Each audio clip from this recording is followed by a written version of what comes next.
விஜய் அண்ணனோட நடிக்கும் போது முதல்ல ரொம்ப டென்ஷனாக இருந்தது. எல்லாரும் சொல்லுவாங்க இவ்வளோ பெரிய ஆர்டிஸ்டோட நடிக்கிறேன், ஜாக்கிரதையாக நடிக்கணும் அப்படின்ட்டு. ஆனால் அவர் என்கிட்ட ரொம்ப கேஷுவலாக ரொம்ப ஜோவியலாக பழகினார். குறிப்பாக இந்த ஃபைட் சீன்ஸ்லாம் எடுக்கும்போது உங்களுக்கே தெரியும் அவர் எவ்வளோ பெரிய ஆக்ஷன் ஹீரோ அப்படின்ட்டு. இந்த ஃபைட் சீன்ஸ்லாம் எடுக்கும்போது என்கிட்ட ரொம்ப ரொம்ப ரிஸ்க் எடுக்காத, இந்த நேக்கோட பண்ணணும், அப்படி பண்ணணும், ரொம்ப அட்வைஸ் பண்ணார். ஸோ அன்னைக்கும் சரி இன்னைக்கும் சரி ஒரு பெரிய ஹீரோ விஜயகாந்த் அவர்கள். அண்ணா, அம்மா பேச்ச கேட்காம இப்படி நடந்துட்டேன். ஏண்டா அப்படி சொல்ற? காதலிக்கிறது பாவம் நினைக்கிறவங்களோட அவங்க அண்ணன். நீ விரும்புற பொண்ணு எந்த ஒரு ராணியா இருந்தாலும் சரி, அவளே உன்னை கட்டி வைக்கிறேன்.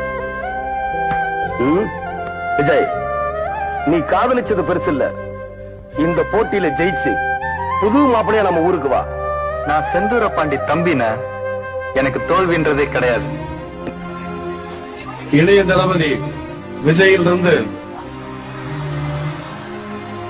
அதாவது தமிழ்நாட்டில் இருக்கிற அத்தனை நடிகர்களும் சேர்ந்து இந்த ஃபங்க்ஷன்ல கலந்துட்டு இருக்காங்க. அதாவது என்ன சொல்ல வரேன்னா, பெரிய பெரிய ஸ்டார்ஸ் எல்லாம் கலந்துட்டு இருக்கிற இந்த ஃபங்க்ஷன்ல நானும் இருக்கிறத நினைச்சு நான் ரொம்ப சந்தோஷப்படுறேன். இந்த வாய்ப்பை கொடுத்த என்னுடைய அண்ணன் புரட்சி கலைஞர் விஜயகாந்த் சார் அவர்களுக்கும்